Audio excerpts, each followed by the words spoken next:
Hi, welcome to Talking Shop. This is our e-commerce news show where we take a look at some of the latest developments in the world of e-commerce. I'm Mike from the marketing team here at EKM, and I'm joined this month by Philippa as we take a look as we head towards, of course, the Christmas period. Last time out, we were looking at Black Friday because we were filming sort of on the week of Black Friday. It was coming up on at the end of the week, and speculating on what we thought was going to happen. You know, were we going to see an increase in spending? Was the pandemic going to take hold and we're going to see people reluctant to go out or reluctant to spend as well?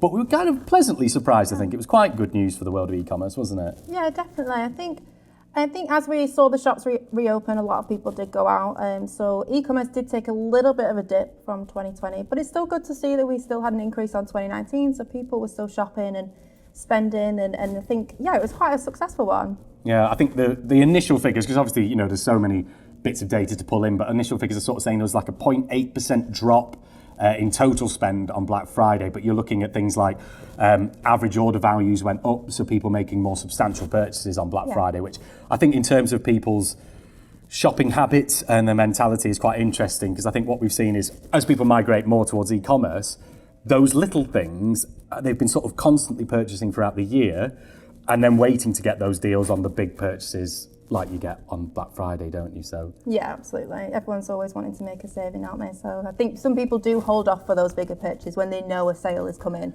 But like you say, people kind of shop little and often throughout the year. Yeah. So looking forward, obviously we're in December now. I apologise. I was going to wear a Santa hat, but I thought I'd just look ridiculous. So we're looking ahead to Christmas. Will that encouraging Black Friday spend, will that carry on to the Christmas period, do you think? How do you think people are going to look at it? Yeah, to be fair, I think there's a little bit of a split. I think some people are quite happy to kind of, some studies show as well that they are increasing their spend, their average spend this year.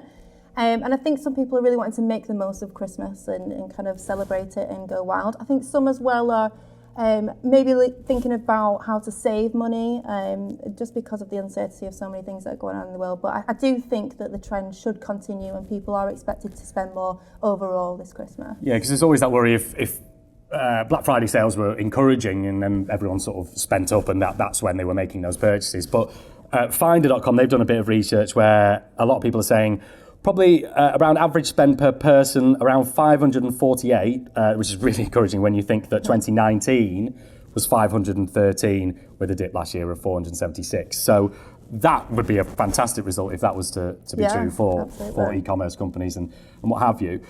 A lot of people, though, sort of suggesting that they may rein back sort of gift purchases. 69% apparently are planning to cut the costs on gifts in 2021. It will be interesting to see with the very up-to-date recent announcements of both, you know, the English government, Scottish government, you know, right across the UK, aligning themselves in saying that we shouldn't really be mixing with people that it isn't essential. Yeah. What you might find that we sort of transition our spend from service industries, so spending our money going out, drinking, eating, and what have you.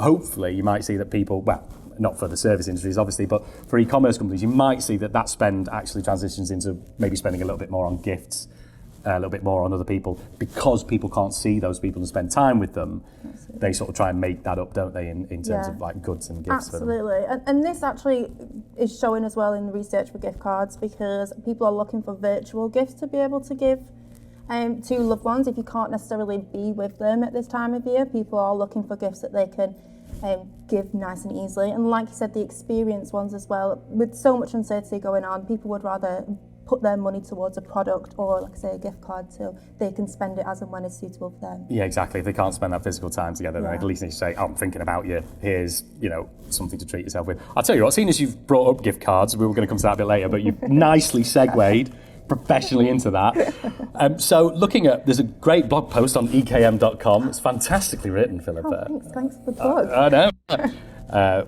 We'll put you down as a published author now. No, but it is really good, actually. If you do get a chance, do check out EKM blog, where you get loads of e-commerce tips, tricks, the latest news, and a bit of a roundup of e-commerce news as well. It's one of those things, isn't it, where a physical gift card, receiving it in a card, you know, it's a very traditional present, but it's great for people like me who, to be quite blunt, I'm lazy, I'm bone idle. You're a mean one.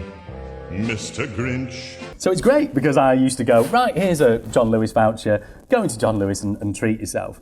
Now with the drop of confidence in terms of going out into shops, it's one of those things, isn't it? You don't want to see people lose that vital gift of not being bothered to buy a physical gift and give a gift card. But there are some encouraging signs, aren't there, that e-gift cards are really sort of taking hold, aren't they? Yeah, absolutely. And I think what I found anyway with kind of doing my research around it, from both the consumer, the recipient and the retailer's point of view, there's kind of benefits for everyone. The fact that you can kind of offer a gift card allows for you kind of catering for all. So if you want to be that person that buys a physical product, they can buy that on your website. If you want to be a person that buys a gift card so that the recipient can then make their own decision on what they want.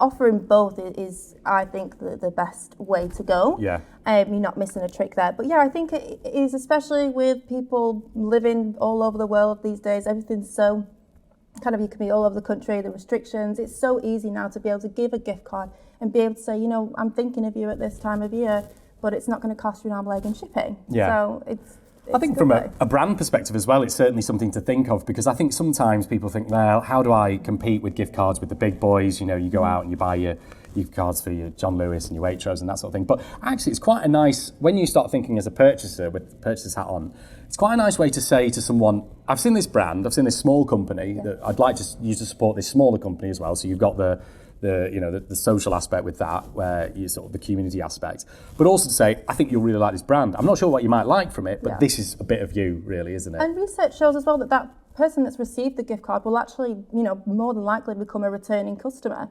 So if you are being introduced to a brand thoughtfully by a friend or a family member, because you might like that brand, then actually you're more than likely to then go in, return and shop with them again. 72% of customers who had received a gift card became a returning customer. Exactly. Which is a great marketing tool. So it might be something that you might think, do you know what, I've not really thought about gift cards, but definitely have a look at it for your shop and get in touch with your account manager and they can definitely have a look at that for you as well.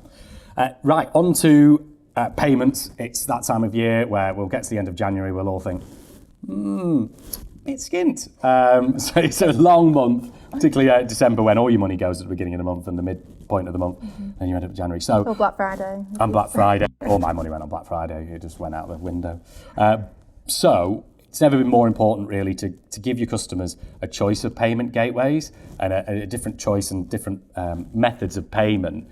1 in 5 UK consumers this Christmas plan to buy now, pay later, which is interesting when you see the amount of buy now, pay later platforms launching. You know, you've got Amazon very much launching theirs. We've got things like Clear Accept, of course, on the EKM platform.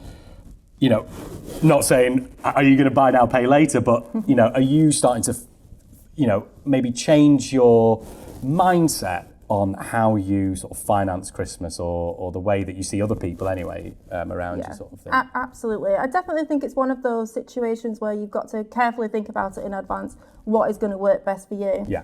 But having said that, it can, if used wisely, it can actually be a really great way to spread out the costs. So you're not kind of putting yourself in a sticky situation in the holidays. But it can actually be done really well. Obviously, you've got to make sure that you're not going to be overspending. You know, always ask yourself, do I need this, or would I be buying this if I could? But yeah, I think actually it's a great tool to be able to spread out the costs. You're not putting yourself in a sticky situation, and you can kind of make life just a little bit easier.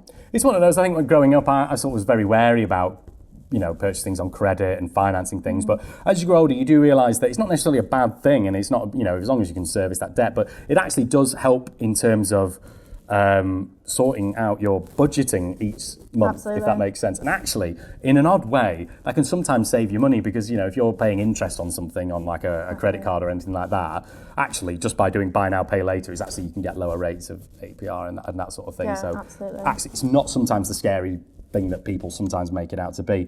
So that's definitely something to take a look at. And if you've got a shop yourself as well, definitely make sure you've got that option for your customers as well.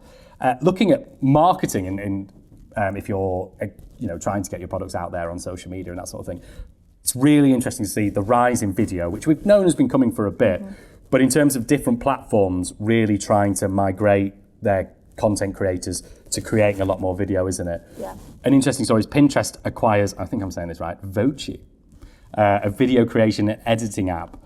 So Pinterest has long been known as a bit of a mood board, really, isn't it? Yeah. For maybe if you've got a project or you sell very visual products and you want to showcase it and people to pin it and take inspiration from.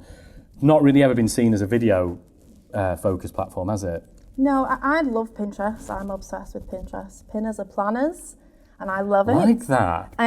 But yeah, you need to get. Is that they've got that as a T-shirt? Pinterest have got to make that. Someone must have got that on their T-shirt. But, excellent. Pinners are planners. But I really do like it, and you know what? TikTok has just hit 1 billion users monthly, wow. So it's obviously something that we're all into. It's also as well, I've heard on the grapevine as well, just by doing a little bit of research, that it's predicted that in 2022 adults will be spending, or young adults will be spending, at least 100 minutes a day watching videos. So this is where the marketing should be. Yeah. And Pinterest, bringing that together, I think is great. And looking at this new app as well, it does seem quite creative. So the content creators on Pinterest, it should be a really nice fit. Bringing those two together. So I'm quite excited about this to see where that goes. It's interesting to see what sort of video they want people to create on that platform, because you go to Facebook, it's very news orientated, it's very current affairs, it's a little bit more long form. You might find a 10-minute video on Facebook, a little bit more documentary style. You migrate over to Instagram and you go through Reels.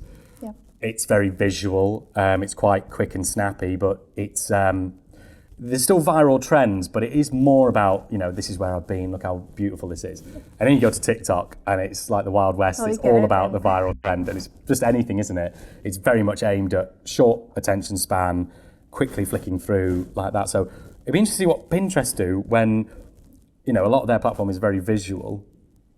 It's meant for people who like to plan things, who like, sort of visual inspiration. Very creative. There's I feel like a lot of DIY stuff, a lot of craft stuff, and also a lot of fashion as well on Pinterest. So personally, I feel like I can see it getting quite creative with the videos. That I know that this new app as well has a lot of filters, so it's going to be quite arty, I think. So it will be interesting to see which route this takes, but I'm excited about it. It's funny, I was sort of assessing my own social media use the other day, and the amount of time I spend watching videos online is you think it's ridiculous. However, what I would always say to people is, how much time do people spend watching the television days gone by? Yeah. Mindlessly scrolling through the TV. It's only really transitioning the platform and the format in which people do that, don't they? But when my phone gives me that alert of screen time. It's like, oh dear. Yeah, I don't really like that. Have you set yourself a New Year's resolution to try and cut down? Less screen time. Less screen time. More efficient screen time. I think the mindless scrolling is what I tend to do sometimes. So less of that and more being creative. Follow more worthwhile accounts and use the right platforms in the right way. So over Christmas, of course, make sure you're documenting your products, getting them out there for people to see, and I'm sure it'll be a really prosperous one for you. Thank you very much, Philippa, for joining us on Talking Shop. We'll be back in the new year, so until then, make sure you like and subscribe to our channels and our socials and all that jazz, and we'll see you in the new year. Have a good Christmas. Bye.